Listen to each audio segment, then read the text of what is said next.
And that was Rainbows Are Free, and their song Are You Dead from their album Believers in Medicine.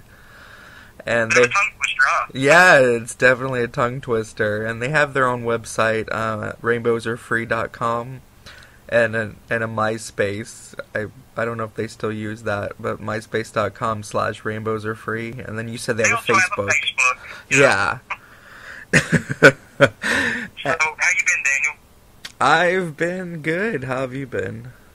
Well, I woke up from a dream this morning. It was the hardest dream I've ever had to wake up from. I dreamed I was battling killer frisbees with Amy Acker as my fiance, and Miss Acker, or Mrs. Acker, if you're listening, I can give you what he can. Wow, Amy Acker's your crush, huh? One of, but if she's interested, I can get rid of the others. So were you like a big Angel fan, or? Oh yeah, the squeaky voice killed me every episode. Yeah, what did you think of when she became Illyria on there? They all have a bad girl lurking in them. That was interesting. That was an interesting story arc. Well, she was better than Cordelia any day.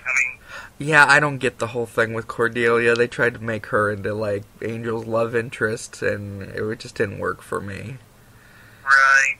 Well, so I believe that Jimmy Pudge's ebook Cornbread is free now. I'm not sure. I think it was Bad Billy before. Cornbread, B-R-E-D by Jimmy Pudge is free on Amazon for Kindle, and let's not forget about the looming deadline of May 31st for the Fresh Fair Anthology for scary stories, and the competition is about to get fierce with that, folks. It's headed up by William Cook and Kirk James Ward, I think, and they've already sent out the first acceptances and rejection letters. So if you want to get on that, you better get on it, because I think it's going to be a huge book, but they've already accepted quite a bit. Yeah, and this coming week too, the new Joe Hill book's coming out, the Nosferatu, which oh, really? Yeah, on Tuesday, so I can't wait for that. So let's fill our listeners in on the guests that we're having tonight. First of all, we're going to be having Brittany Warren on in a few minutes. She contributed a few free verse poems to the anthology Aliens, Sex, and Sociopaths, The Best of Surreal Grotesque. Only 99 cents on Amazon right now. And I complimented her before that poetry is like the tour. It's beautiful and toxic, and I just love what she does with words, and even when she spells something the wrong way, it's intentional, and it looks even more beautiful than the correctly spelled word. Case in point, asylum, A-S-A-E-L-Y-M,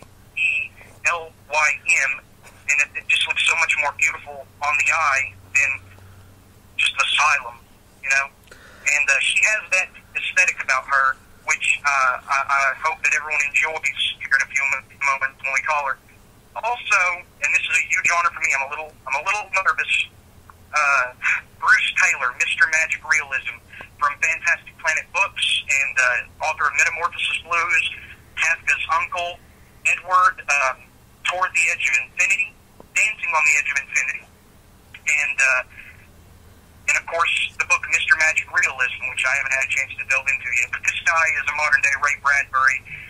He's worked with Ray Bradbury on an anthology before, and it's just going to be such a huge honor to speak with him. He's a professor emeritus, so my intelligence, I'm sure, will be dwarfed by his, and both of our intelligences will be dwarfed by his a little later, but hopefully he digs it, so. Really? He worked with Ray Bradbury before, though? On an anthology, yeah, I believe, we'll get into that a little bit when we talk to him later. Can't wait. Okay, well then we're gonna talk to Brittany. We're gonna call up Brittany Warren, and we'll be right back.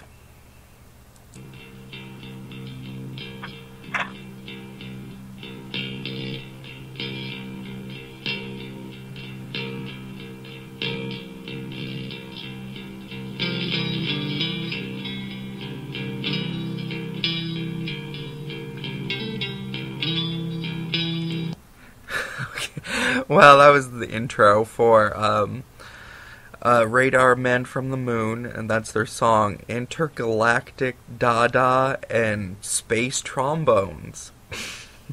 Try saying that 10 times fast.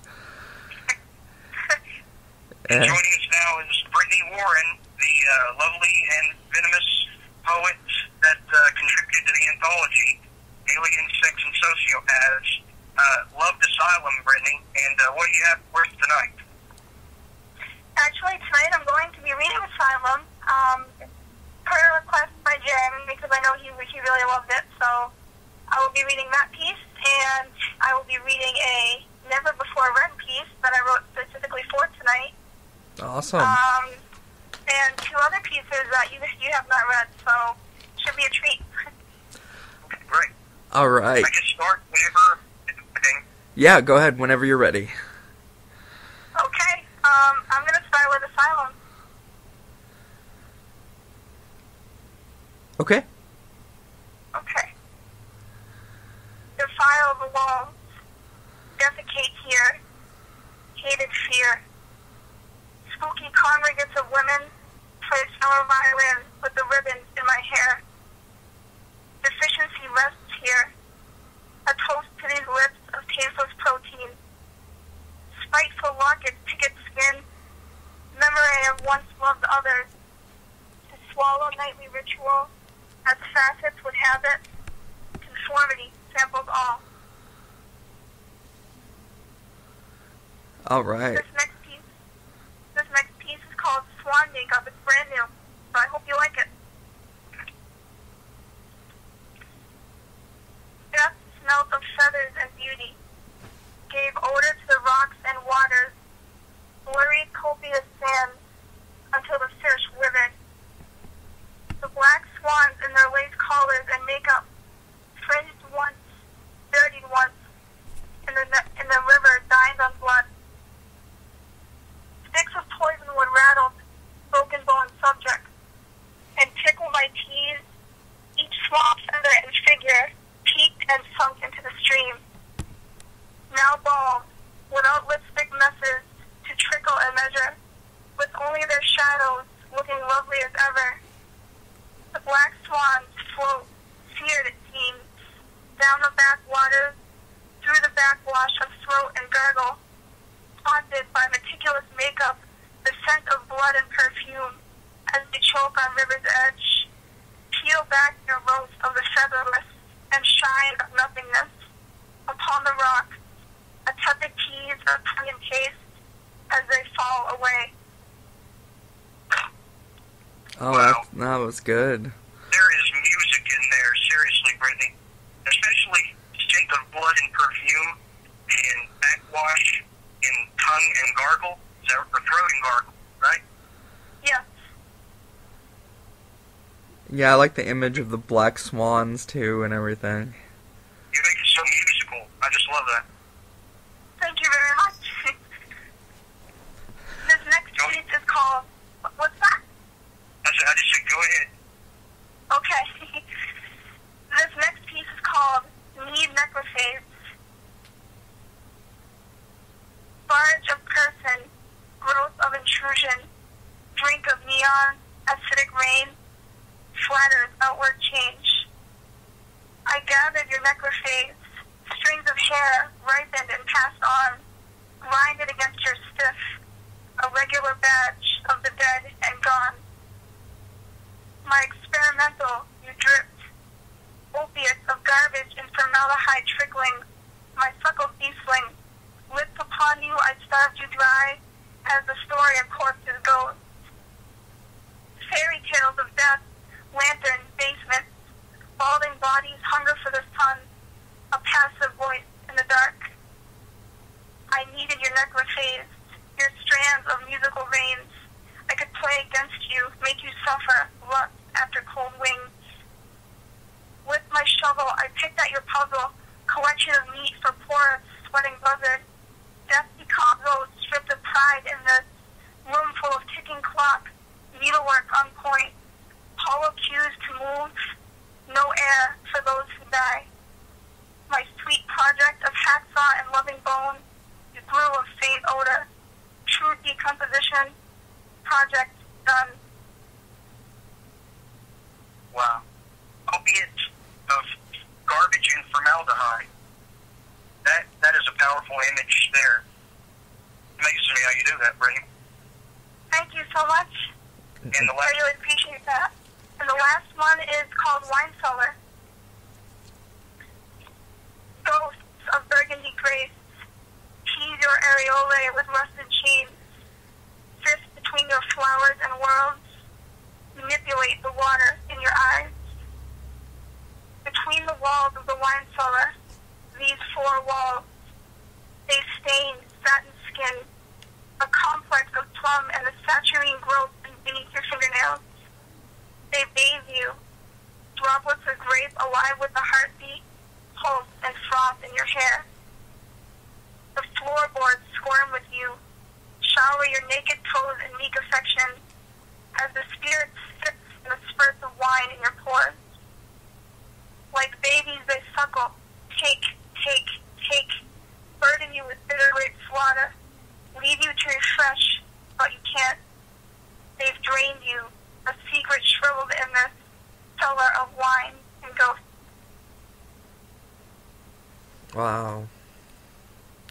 That's awesome. so how does it feel to be in your own anthology, Brittany? Are you pleased with how your friends and family have received it so far? Actually, I am, yes. I actually received a lot of compliments for it, more than I actually thought I would, so it's very humbling to me. And I would like to thank you for including me in it. I feel very privileged. Yeah, I mean, I think I only picked two poets to be in it, and I think I definitely made the right choice. Definitely did, yeah. A lot of people don't understand that a lot of people just write out their feelings in a line, like they think a poem should be. They don't realize that for a poem to really be a poem, it does take some degree of meter, and it doesn't even have to always rhyme, but it does have to have a certain musical quality to it. And I think that you bring that out, Brittany, with your work. And, like I was saying before we brought you on, what you did with Asylum, see, you kind of broke the rules by misspelling it, but the way you spelled it, it actually makes that word look so much prettier on the page than just ASYLUM, and there's really no real plausible explanation for why that is. That's part of the great thing about poetry is that you can break the rules and it can still make sense. Am I right? Exactly. Yes. That was actually my intention. For some reason, in a lot of my poems and a lot of the titles, I use the letter combination AE, and I don't know why. It just feels like it fits. There's just something about it that I really love. So, what would you say has inspired you? I can see some Emily Dickinson, maybe. Would you agree with that? Oh yes, definitely. I'm a huge fan of Edgar Allan Poe. Writers like V.C. Andrews, Dan Simmons, you name it. I've got all kinds of inspiration, so. And what about music? Do you have a lot of certain artists that you listen to that kind of inspire you? Oh yes. Whenever I write, I have a certain ritual that I go through, music-wise. I listen to a lot of Tool, A Perfect Circle, Devin Townsend. Have you ever heard him? Oh yeah. Well, I have. No, I haven't. Lad, Ocean Machine. I'm sorry, go ahead. Yep. Basically, I listen to the same music every time I write, and this is the kind of stuff that comes out, so, yeah. Well, being a big Tool fan myself, I guess that's why I kind of relate to your poetry